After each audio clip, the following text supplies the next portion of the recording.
Ladies and gentlemen, good day and welcome to SRF Limited Q4 FY26 earnings conference call hosted by ICICI Securities Limited. As a reminder, all participant lines will be in the listen-only mode, and there will be an opportunity for you to ask questions after the presentation concludes. Should you need assistance during the conference call, please signal an operator by pressing star, then 0 on your touchtone phone. Please note that this conference is being recorded. I now hand the conference over to Mr. Sanjesh Jain from ICICI Securities. Thank you, and over to you, sir. Thanks, Ikra. Good morning, everyone, and thank you for joining us today. We at ICICI Securities are pleased to host SRF Limited's Q4 and FY26 results conference call. We have with us Mr. Ashish Bharatna, Chairman and Managing Director, Mr. Samir Kashyap, President and Chief Financial Officer at SRF Limited. I would now like to invite Ms. Nitika Dhawan, Head of Corporate Communication at SRF, to initiate the proceeding for the results Concall. Thank you. Over to you, ma'am. Good morning, everyone, and welcome to SRF Limited's Quarter 4 and Financial Year 2026 results conference call. We are pleased to have you join us today. On the call, we have our Chairman and Managing Director, Mr. Ashish Bharatna, along with our President and CFO, Mr. Samir Kashyap, and Ms. Sugandha Singhal, Senior Vice President, Treasury and Investor Relations. To begin, our CMD will share insights into the company's performance during the financial year 2026, followed by an overview of our strategy, business outlook, and growth plans. After these remarks, we will open the floor for a Q&A with our CFO and IR head. Please be reminded that any statements made regarding our outlook are forward-looking and are covered by a disclaimer included in the earnings presentation shared with you earlier. Without further ado, I invite our CMD, Mr. Ashish Bharatna, to deliver his opening remarks. Thank you, Nitika. Good morning to all of you. I extend a warm welcome to you and thank you for joining us today for the earnings call. I trust all of you have had the opportunity to go through our results and the presentation shared with you earlier. The global operating environment remains defined by volatility, uncertainty, and complexity, a true VUCA world. Compared to this time last year, conditions have not materially improved. If anything, they have become more challenging. Persistent geopolitical tensions, particularly the ongoing conflict in the Middle East, have continued to disrupt global trade flows and supply chains. As a company operating in chemical intermediates, we have felt the impact of these disruptions across logistics, supply chains, and market access. Having said that, the company has made tremendous efforts in finding answers to the challenges that we are facing. I believe that we will navigate through these due to the resilience of our team. Our focus has remained firmly on disciplined execution, operational excellence, strategic investments across our businesses. Let me now share with you my thoughts on the business performance in the fiscal year gone by and the growth opportunities that lie ahead. Fiscal year 2026 unfolded against a challenging backdrop, testing resilience while opening avenues for long-term growth. During this period, SRF's revenue increased by 7% to 15,787 crores compared to the corresponding period last year. The company's operational EBIT rose by 29% to 3,008 crores over the current period last year, and the company's PAT increased 47% to 1,835 crores over the current period last year. I'm proud to share that this has been a second-best performance and an overall basis in our history. Moving to my viewpoint on the performance and outlook of each of our three market-leading businesses now. I'll begin with the chemicals business. During the fiscal year 2026, the chemicals business achieved a 16% increase in revenue, amounting to rupees 7,779 crores. Despite challenges, our fluorochemicals business delivered a record year in terms of both realizations and volumes. Across plants, operating performance remains strong with optimal utilization. This is despite our sales into the Middle East, where we traditionally have a strong presence, which were impacted in the fourth quarter. As a de-risking strategy, we have developed new markets, and I am hopeful that in the near future, the Middle East situation will improve. SRF is a leading global player in HFCs and HFC blends. We are undertaking incremental capacity enhancements to strengthen our market position, aligned with the potential HCFC quota under the Montreal Protocol. The required environmental clearances are already in place, as communicated earlier. This will take our HFC capacity beyond 65,000 metric tons per annum. Last year, we spoke about our investment in the next generation refrigerant gases. Based on the tremendous work done by our in-house technology team, I'm pleased to say that we have developed a global benchmark process, both on capital and operating expenditure side, that will be non-infringing. In view of the anticipated transition to the next generation gases and the interest shown to us by potential customers, the board has revised the capex approved in October 2024. We will now be investing approximately 2,300 crores at our new site in Odisha over the next 2 years. This investment envisages fourth generation gas capacity of 20,000 metric tons per annum and includes backward integration into 30,000 tons of hydrofluoric acid, along with investments in electronic grade hydrofluoric acid. The product mix will comprise HFO-1234YF, HFO-1234ZE, and HFO-1233ZD. This reinforces a strong commitment to building a globally significant refrigerant gas business. I am also proud to state that just as we did with the launch of our HFCs many years ago, our investment in the HFO portfolio will ensure that India remains self-reliant in this critical segment. The chloromethane segment delivered stable performance during the year. In fluoropolymers, sustained efforts to ramp up PTFE capacity have begun to yield positive outcomes, including key account approvals from leading global customers. We are pleased to note that our investments in specialty fluoropolymers are progressing as planned and represent a meaningful long-term growth opportunity. To support this strategic direction, we have further strengthened our leadership and technical teams by onboarding experienced industry professionals, enabling a continued move up the value chain. I believe that we will see a significant change in the product mix as the year unfolds. Furthermore, our project with the Chemours company is progressing well, and we expect to complete this high-margin project on time. In my view, this investment is the start of a relationship that can develop into a far more significant opportunity for us. I am confident that the new capex investments in fourth-generation gases and specialty fluoropolymers position the fluorochemicals business to sustain and further accelerate its strong growth trajectory. In the specialty chemicals business, the year was marked by stress in the innovative agrochemical value chain and muted offtake impacting demand visibility.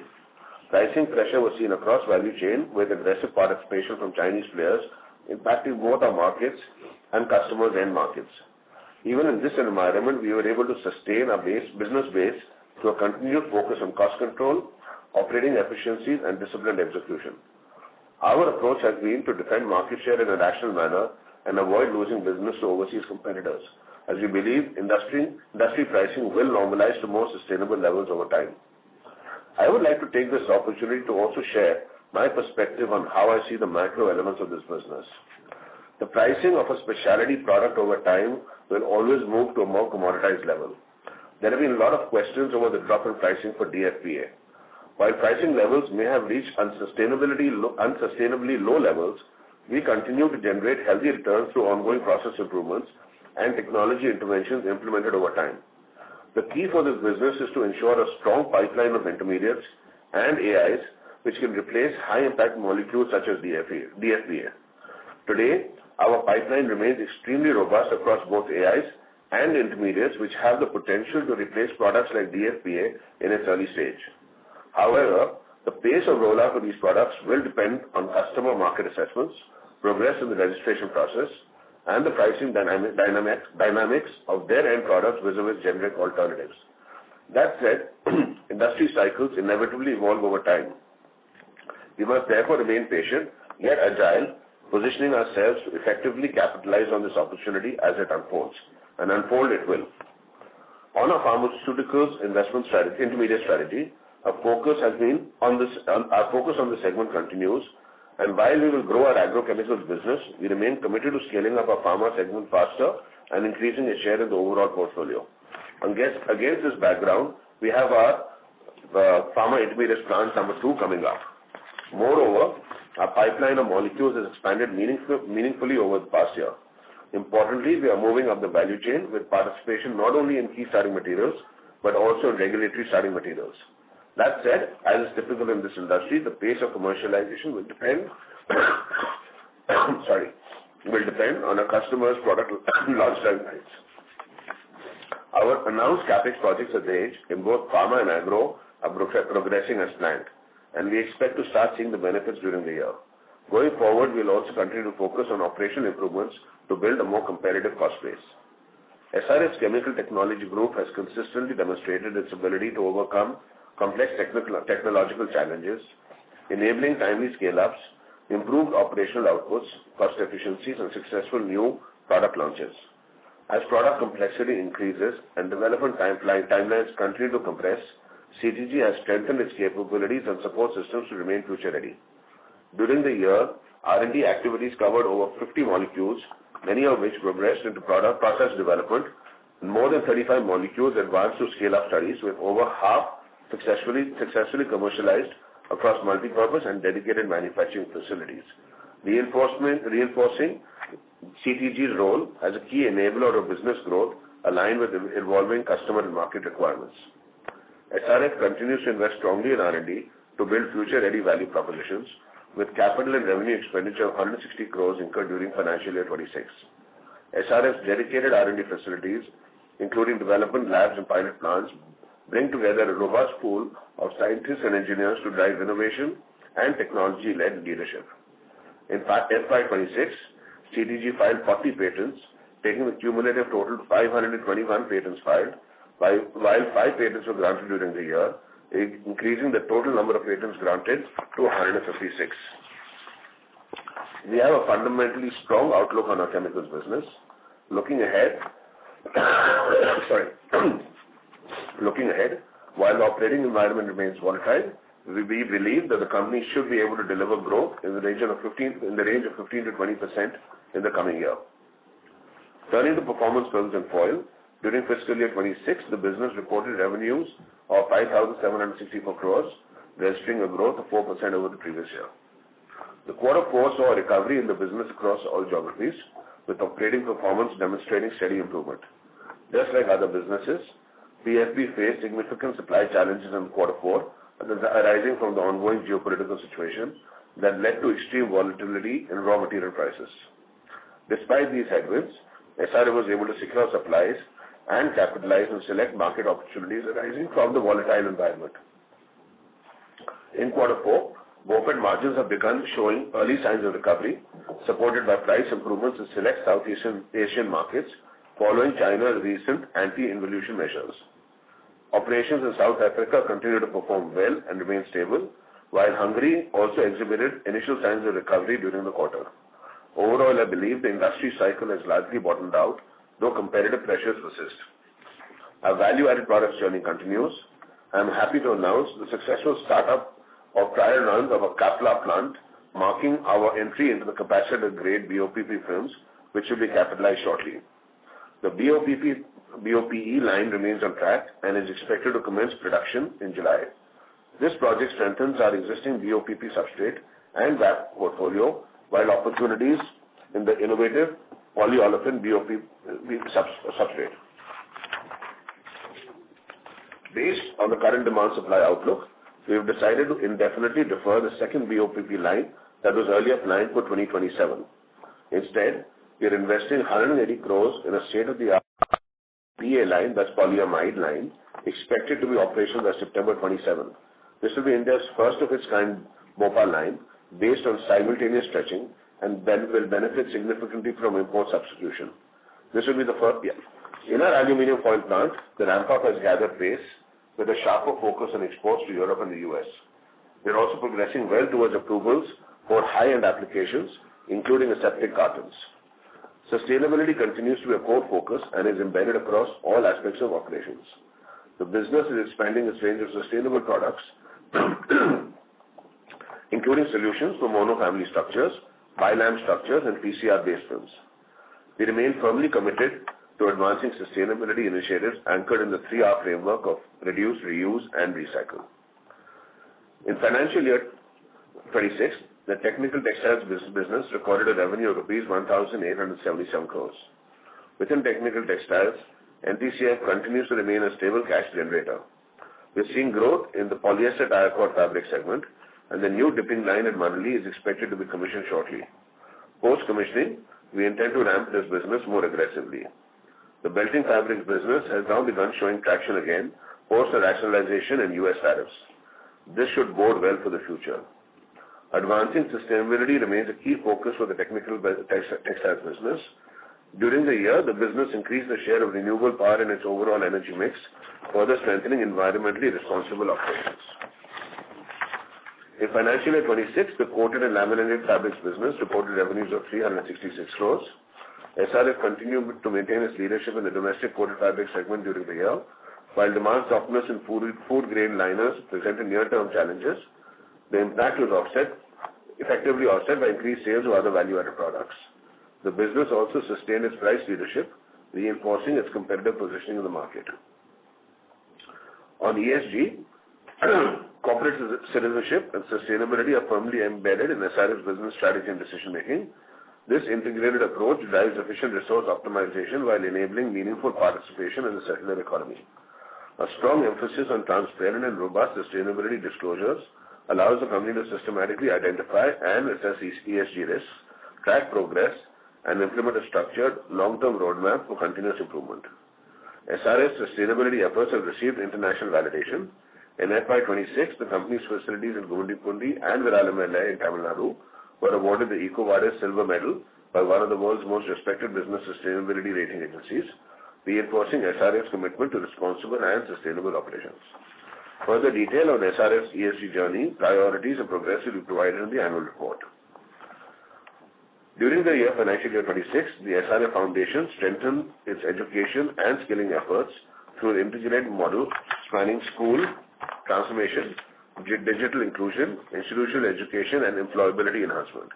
Education initiatives covered 327 government schools across 38 locations in 13 states and 1 union territory, benefiting over 130,000 students through model school interventions, digital programs, capacity building of more than 3,000 teachers and 190 headmasters, and early childhood development reaching over 25,000 children across 314 Anganwadi centers. A key milestone was the completion of the SRF school at Bharuch, with the first phase commencing by June 26 and a planned capacity of around 1,600 students, alongside continued operations of SRF Vidyalaya Manali and SRF Vidyalaya Gurugram, serving over 800 students.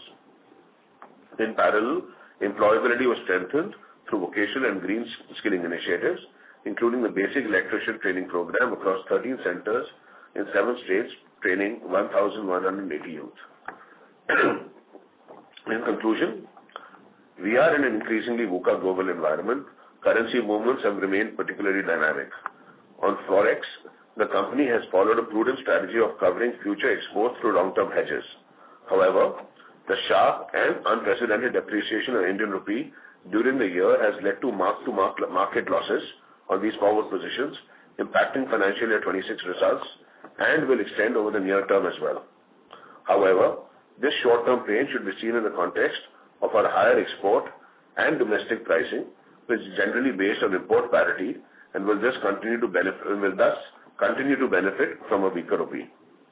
Our planned capex for financial year 27 stands at approximately 2,500 crores, aligned with our long-term growth priorities.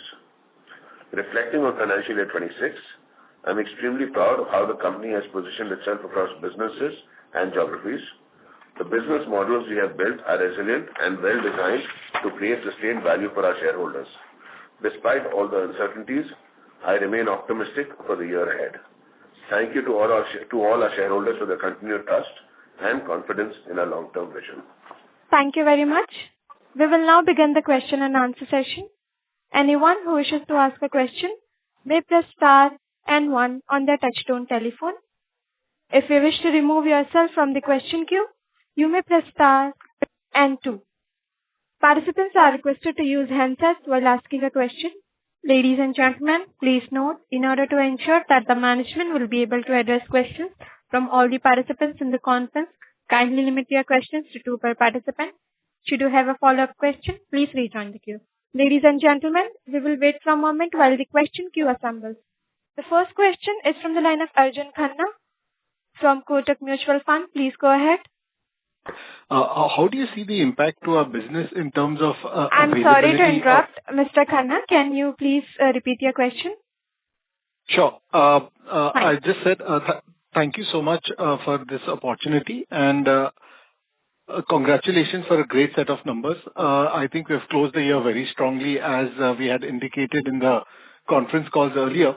The first query is regarding the availability of raw materials, et cetera. How do you see that impacting our business on the chemicals, technical textiles, and packaging side? Do you see envisage any disruptions from the same? I know we have talked of 15%-20% to 20% growth in the chemical side of it, but how much have we assumed as the impact from this? Yeah. Hi, Arjun. Thanks for your question. A couple of things we've got going here together. So let me just try and take them one after another. So in terms of impact of raw material across the businesses, I think the first indicator I'd point you to is just the Q4 outcome. Despite all the disruption we've seen, I think we've had a fairly standout result.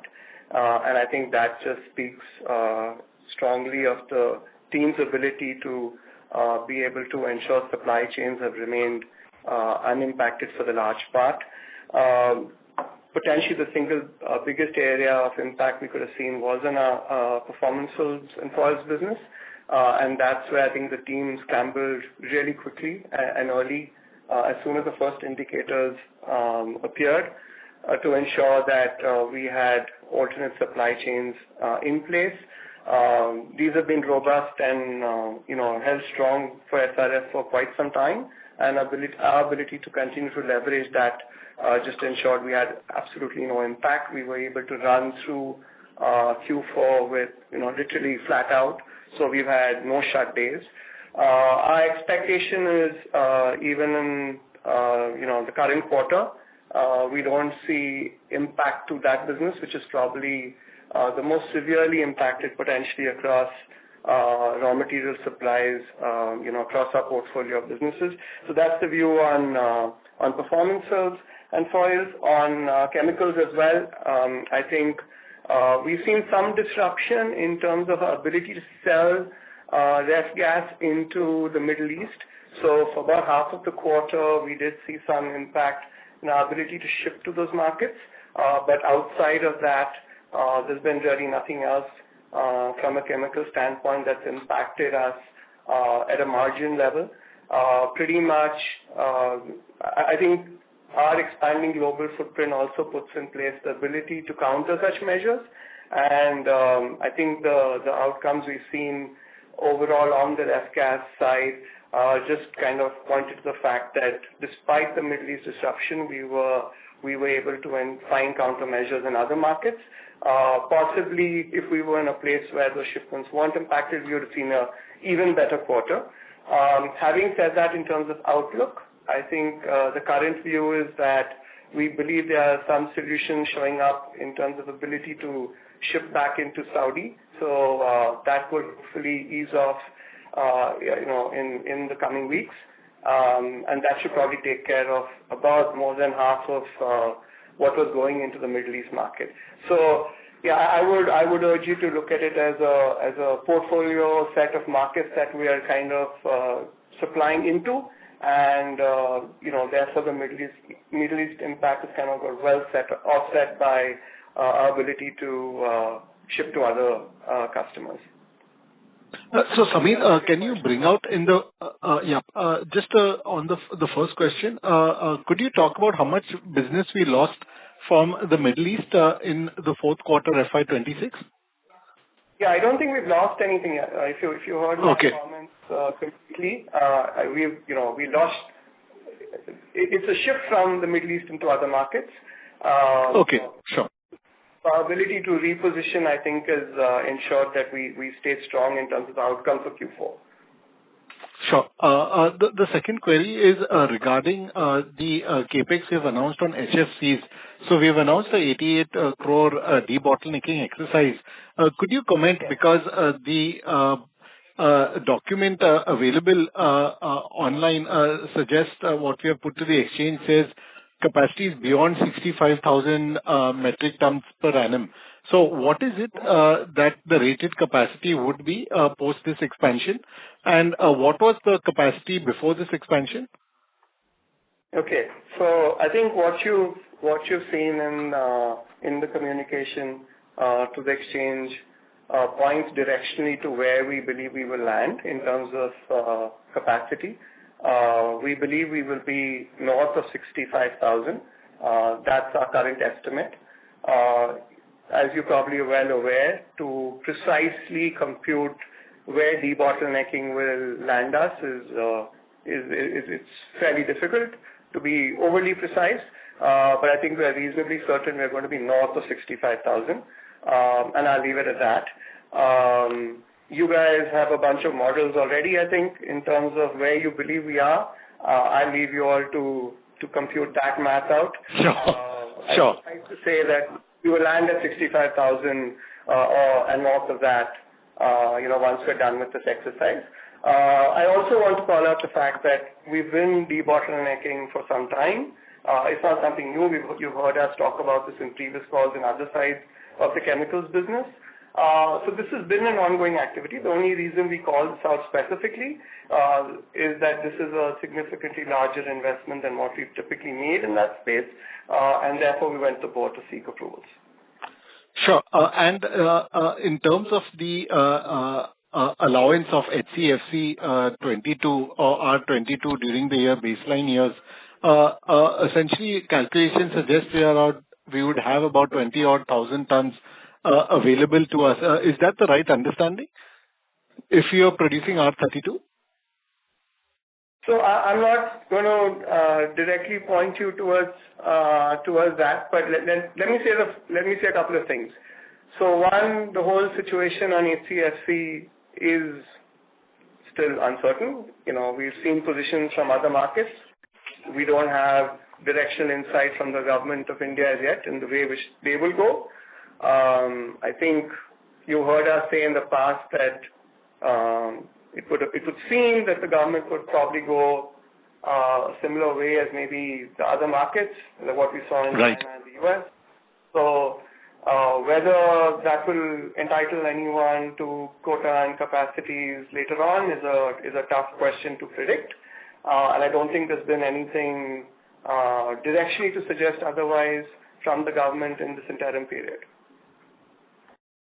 Sure. So essentially, we are doing the capex in the hope that we would get that allowance.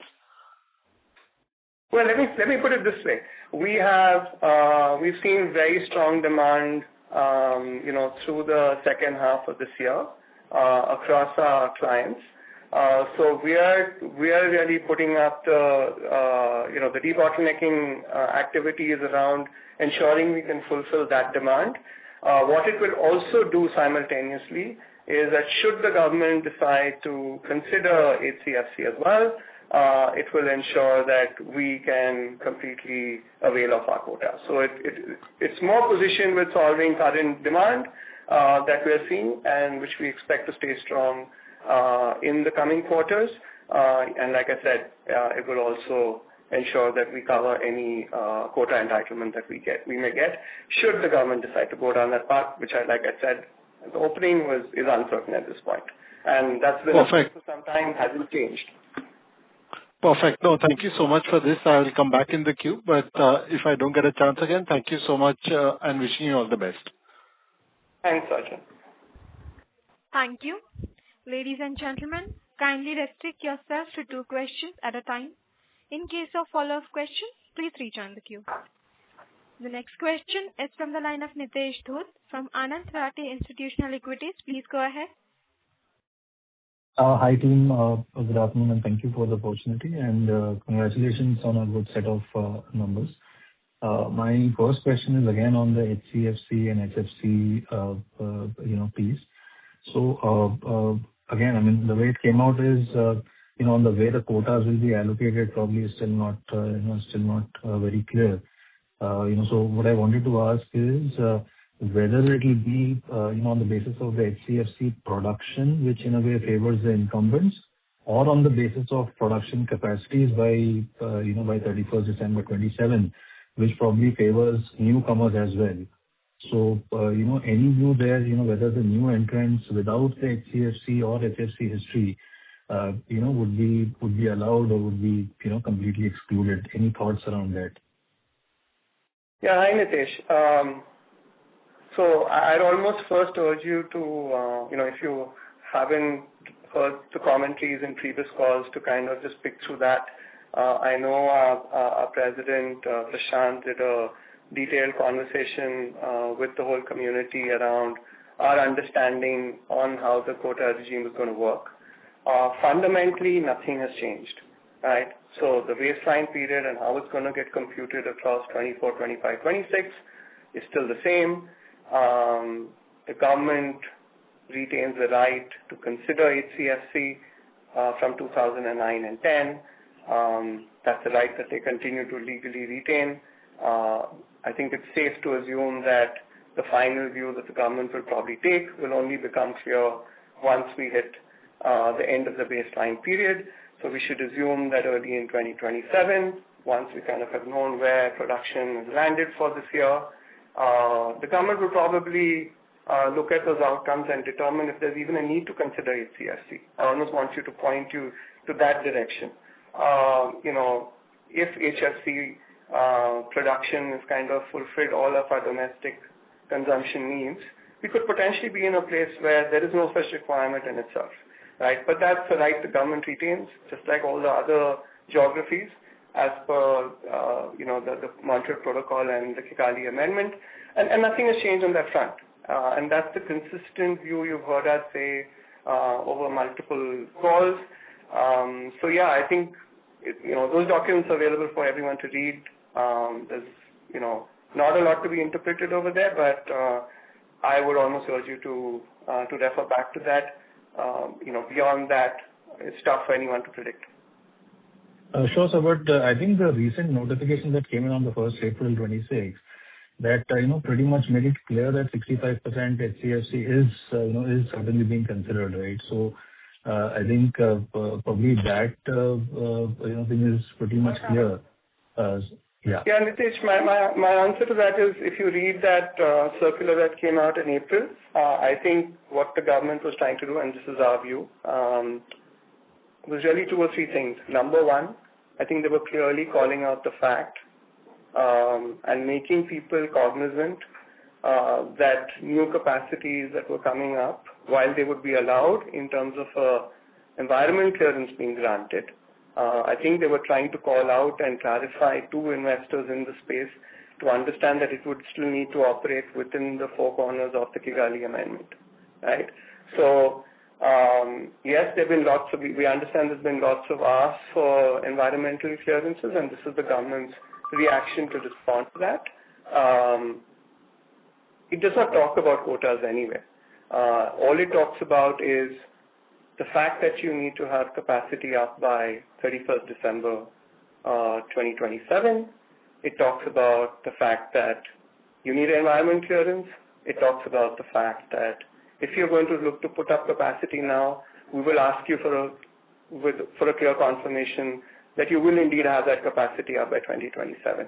So I'm not sure that it points to the fact that there is HCFC being included in when they get to the quota calculations.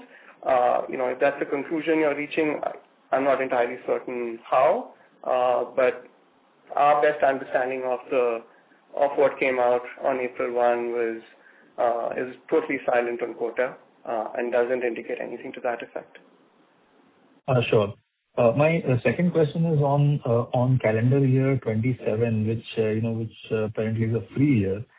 So, just wanted a clarification on what exactly a free year is. Is it like a free to all, or is it only free to the incumbents, to produce and sell? How does that work? Probably some understanding there would be very helpful. Yeah, it is. So the free year basically is free for oil at the highest level, if you have to consider it. Basically, freeze gets applied Jan 1, 2028. So if someone, for instance, has capacity but does not have quota, they would still be entitled to sell during 2027. That's all the free year means. Right. And so that would probably have some impact on the R32 pricing. I mean, what would be your team's or your take, on the same? Because there are too much of capacities that are, that are coming in, so. Yeah. So, there's a lot of announcements of capacity, but I think I would urge you all to consume that more holistically, and with an understanding of what it takes to first set that capacity up in terms of timelines.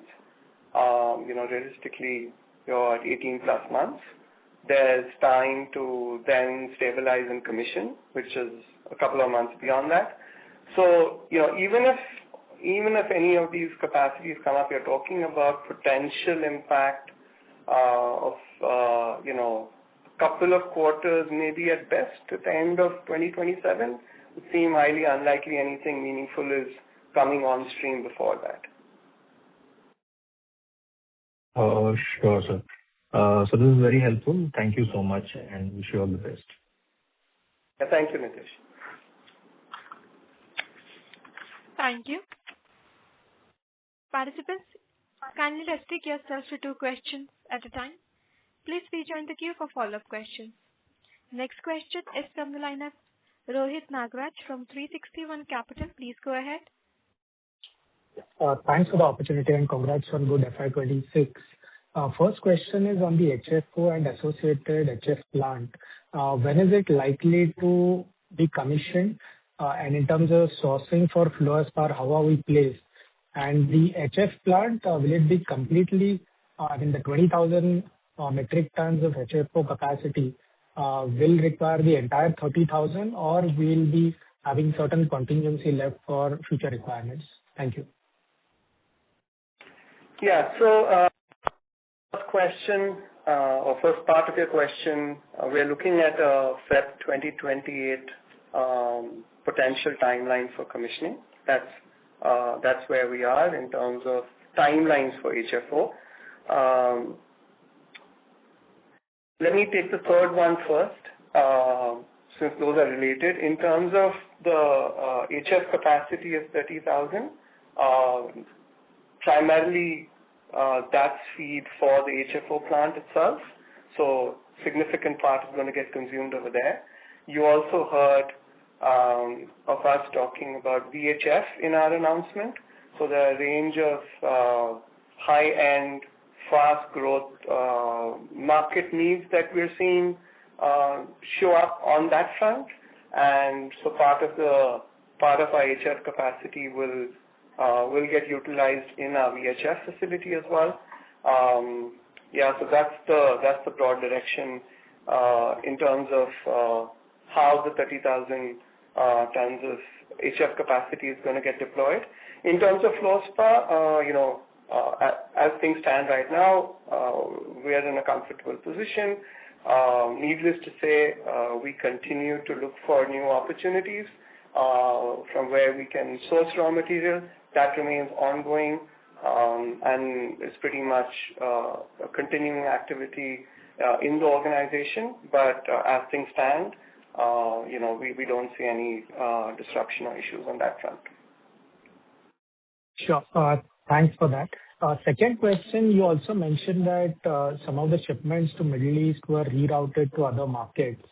Does that mean there is a change in terms of the dynamics in which Middle East is being served, or is it that the shipments in other geographies will create at least some inventory position for the time being, and which may impact our future supplies in the near term? Thank you. So I think the Middle East is probably underserved because of the current scenario that we're in. The issue is about being able to get product into the market. Everyone's belief at least is a significant part of that will come back, very early this quarter. I don't think we're in a situation where we are, oversupplied or stocked in other markets. Like I said in my earlier commentary, even about the additional capacity, we are seeing very strong demand pull at this point in time. I kind of would dovetail both those comments and consume them together, so that really what we're in a situation where I think we've got enough, we've got enough orders, so to say, and interest from customers, which we are seeking to fulfill. So I don't think there are significant changes or stocking situations that have got created out of this. It's more about where we've been able to fulfill demand at this point in time. Perfect. Just one clarification on the sorry numbers. to interrupt. Rohit, please Sure, rejoin I'll the come queue. back to you. Thank you so much. Thank you. Next question is from the line of Arun Prasad from Avendus Spark. Please go ahead. Good morning, everyone. Thanks for the opportunity. My first question is on the CWIP that we have in balance sheet at this point of time, roughly 2,000 crores. What is the timeline at which this CWIP will get capitalized? And if you can kindly provide some color on the projects that will be capitalized in this year and next year. I'm sorry, Arun, I didn't get the second part of your question. If you could just repeat that. So I was asking the breakup of the CWIP at this point of time in the balance sheet and when it will get capitalized in the project wise basis. If you can give a color. Yeah, okay. So, it's across a set of projects that are going on. I don't think I can just give you any, one timeline that would answer, but the major one. We've got. Yeah, we've got investments that. Can you repeat, please? You are not audible, sir. Yeah, can you hear me now? Yeah, please proceed. Thank you. Okay. So there are a bunch of investments that are going to get capitalized, through even the current financial year. There's BOPP, the capacitor plant that you heard our chairman speak about. That's expected to come through very early this financial year. There is the BOPP, BOPE line that's coming through, closer to the second quarter. We have the fluoropolymer side coming through towards Q3, early Q4 timeline. So yeah, and we will see the early investments on the BOPA plant that our chairman spoke about come through as well during the first half of this financial year. So yeah, those are probably the big ones. You also heard him talk about the pharma intermediate plant.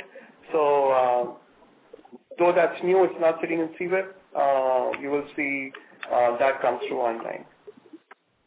Okay, so and safe to assume that many of these will take at least a couple of quarters to reach a ramp-up stage, or any approvals will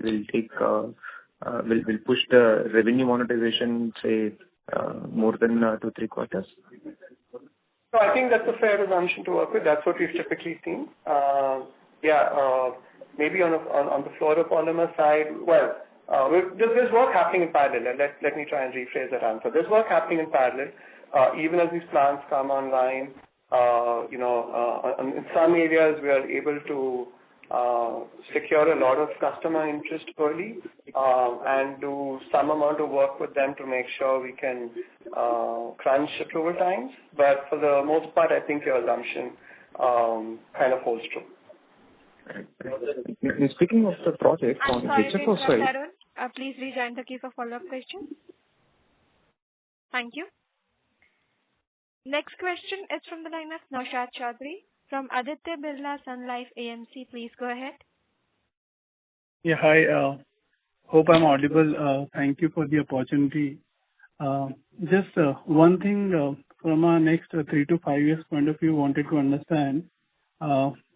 Few media articles had indicated that we have roughly 10,000 crore rupees of investment plan at our Orissa side in the next 4 or 5 years. So apart from the HFO, what other projects we have in the mind which we are evaluating and can come to this site in next 3 to 5 years? Yeah, I think it's premature to kind of conjecture about anything else, but let me give you a sense of scale. The Orissa site is a close to 300-acre site. At this point in time, we are probably developing a fifth or a sixth of it for what we're talking about on HFO. That site is largely going to be for chemicals. I think we've kind of been explicit about that. Now, how that pans out beyond what we've initially thought about on HFO is still to be seen. So it'd be very premature, I think, at this time to kind of talk about what else would come over there. But I think we're safe to assume it would be largely in the chemical space. That's how we're thinking about that location. And lastly, on the spectrum side, would we be able to quantify in terms of how many molecules we have in the hand if it goes well, could be as equal to as your current largest molecule? Well, there's work that's ongoing. I'm assuming your question is directed more at the agro side. There are, at this point, 7 or 8, products that we are in a very advanced state on with customers. I would also kind of add to that despite everything happening in the space, we continue to get interest from customers on newer areas. So there are newer products where we're continuing to see interest from our customers. So while the innovators may be proceeding slowly on the registration side, they intend to continue to look at new opportunities with us continues at this point. So I think that's kind of where we are in that space at this point in time. I'd also add that I think given the amount of work that's happened over there in that whole space, as we kind of eventually get to a place where we are out of the cycle, we should see a lot of interest and ramp up, in that whole space fairly soon thereafter, given the work that's gone in over the last year. Sure. Thank you so much. All the best. Thank you. Next question is from the line of Keyur Pandya from ICICI Prudential Life Insurance. Please go ahead. Thank you for the opportunity. Just to expand the comment of the chairman on the 15 to 20% growth for the entire chemical segment. If you can give more clarification on what would be the growth drivers for FY27, since we are almost fully utilized in terms of ref gas, and we are talking about pricing challenges and volatility in spec chem segment. So what would be the building blocks for 27, 15, 20% growth? That is first question. Over there. So number one is just overall ref gas. I think we've seen, if you look at the numbers sequentially, you see a significant uptick between Q3 and Q4 itself. We believe that will continue to hold. Like I said earlier, while you heard about debottlenecking at scale right now, it's not that this was not continuing in the past as well. So there are volumes that we are seeing that we can go fulfill, and so there's both a volume and price play over here that's driving outcomes. So I think that would be the first piece. The second really is on the specialty side. We've consistently said that we will hold share, even if we had impact in price. I think it's, the current sense is that we believe the worst of, the price destruction, so to say, in the market is behind us, and we should slowly start seeing a recovery from here. So that's the second piece. I think we are going to have the fluoropolymer part pick up in the second half of the year as well. So that will start increasingly looking better. And I think you heard Chairman also talk about the fact that the chemos arrangement is is working out well. That's all set and progressing on track. So again, towards the second half, later half of the year, we should see, we should start seeing early outcomes over there in terms of impact on numbers. So broadly, those are the building blocks that kind of drive this view in terms of where the growth should be for the chemicals business in the coming year. Understood. And second, on the HFO part, so I think in the initial comment was about enhancing the capacity because of the client interest. So this would be a merchant sales the way we have done for HFC, or there would be a tie-up and we'll be making it for someone else? If you can just clarify on that. Thank you, and all the best. Yeah. Thank you. Well, as things stand, we're not in any tie-up. Even when we went into the HFC space, it was with a clear view on where we saw the ref gas opportunities lie, and where we are following the same track over here. It's very clear the shift is going to come, and I think there's a strong advantage to be an early mover.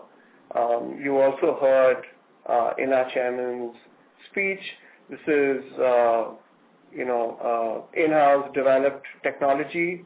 It's non-infringing, and we believe it's potentially going to come in at price points that are very competitive, and that I think positions us really well for an opportunity. We're already a global player with a significant share, so.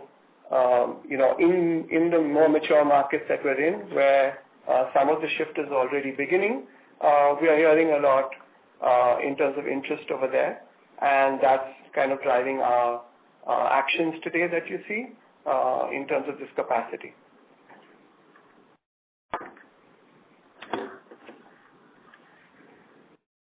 Thank you. Next question is from the line of Krishan Parwani from SBI Mutual Fund. Please go ahead. Yeah, hi, sir. Thank you for the opportunity. Two questions from my side. First, on the fluoro specialty. What were the fluoro specialty sales for FY26, and where do you expect to end FY27 for fluoro specialty?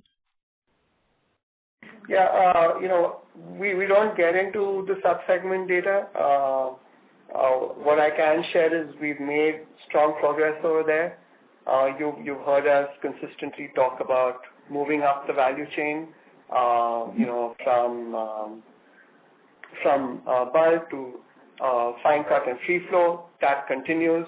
We are in a pretty advanced state in terms of a specialty fluoropolymer as well, and that progress stays on track.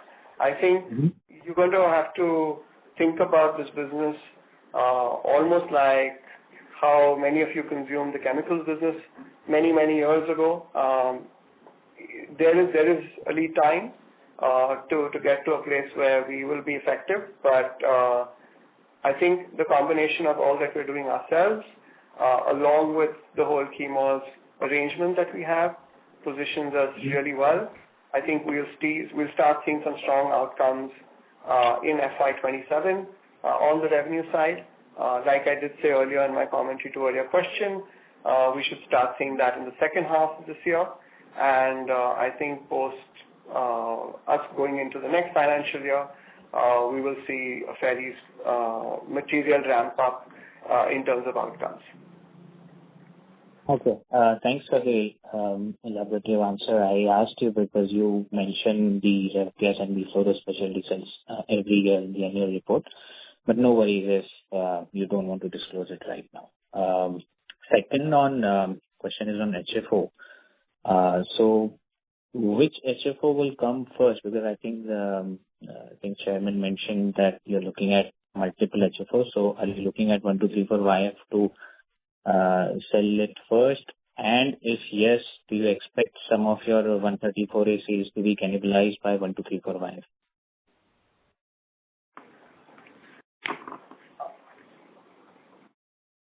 I think you heard the chairman clearly call out. We're going to get into all three products. The current plan is that these are all going to come up largely in parallel. Commissionings of each of these could be at slightly different times, just given the product intricacies. But given we are barely just announced, I think it would be a little premature at this point in time to call out which ones will come up first. I think it would suffice to say that all three capacities are being put up in parallel, along with everything on the HF side and VHF. So it's not that we are going sequentially on this, but which ones precisely will come up first at this point, I think is a little premature. We will have we probably have a better sense and be able to share in some time from here on. Sure. And could you answer the second part? Do you expect HFO 134 sales to cannibalize part of your 134 sales? Well, I don't see that happening, just for the simple reason, where the markets that we're addressing and where HFO demand is probably going to come through first, they're probably going to be fairly distinct. So, at the outset, I would think that would be my summary answer at this point. But yeah, again, we're talking situations 2 years plus out. We need to see how things are at that point in time, but directionally, that's the view right now. Okay. Thank you. Thank you for patiently answering my question. Wish you all the best. Thank you. Thank you. Next question is from the line of Ankur from Axis Bank. Please go ahead. Yeah, hi sir. Thanks for the opportunity. First question on the specialty chemical side. If you could help us, better understand how are you looking at the growth here across the existing as well as the newer products that we have been working on, especially given the pricing pressure from China being there. Yeah, I think the way we're looking at this is it's going to be super critical to have a really strong product pipeline, and this has got to scale across from the intermediate space all the way to AIs. We've all seen the cycle pan out. You heard our chairman speak about it as well. At some point, different products will go down the value chain, and therefore this having a strong product pipeline is going to be super important. I think just given the amount of work that's gone in terms of our in-house development and customer interest, we are well positioned over there across this whole value chain from intermediates through to AI. We've also done a fabulous quantum of work in the last year around managing through efficiencies, and I think even in these tough times to see the outcome that the chemicals business has reached from a margin standpoint, clearly points to all of the effort that's gone in terms of technological interventions as well, to make sure that even as products kind of come off those really high pricing levels, we're in a place where we can continue to compete in the market and ensure we sustain volumes at effective margins. So I think what's key is going to be to stay relevant across that whole pipe of products, and there's a significant amount of work that continues to go on over there. That's going to be key, I think, for ongoing success in the specialty space. Sure, sir. Second question on the product approvals bit. This is more for the newer businesses on the aluminum foil side or the PTFE, the specialty grade. Where are we in terms of because we wanted to get into the premium grades and the higher realization ones. So where are we in terms of product approvals here, and what timeline can we look at for a revenue ramp up for the existing capacities? Well, on the fluoropolymer side, everything that we're doing in terms of moving up on from bulk to fine cut and free flow, that's very advanced right now. I think we've kind of pointed earlier to a question saying we should expect to see ramp up over there in the latter part of this year. I'm not sure if the rest of your question points to everything in terms of the chemos arrangement. Again, we said that's on track. So post-December, which is when we're kind of meant to be set and ready, Q4 is when that should kick in. And you've heard our chairman talk about the fact that that's a reasonably high margin contract. So we should see good outcomes over there. I'm not sure. On aluminum, yes, we have talked. Yeah, so exports on aluminum have already started. I think that was the second part of the question. We've already seen progress over there through Q4 of this year, and that's helped ramp up outcomes over there. We continue to have that focus, and we should see that kind of that trajectory only improve through 2027. Sure, sir. Thank you and all the best. Thank you. Thank you. Ladies and gentlemen, we will take that as the last question for today. I would like to hand the conference over to the management for closing comments.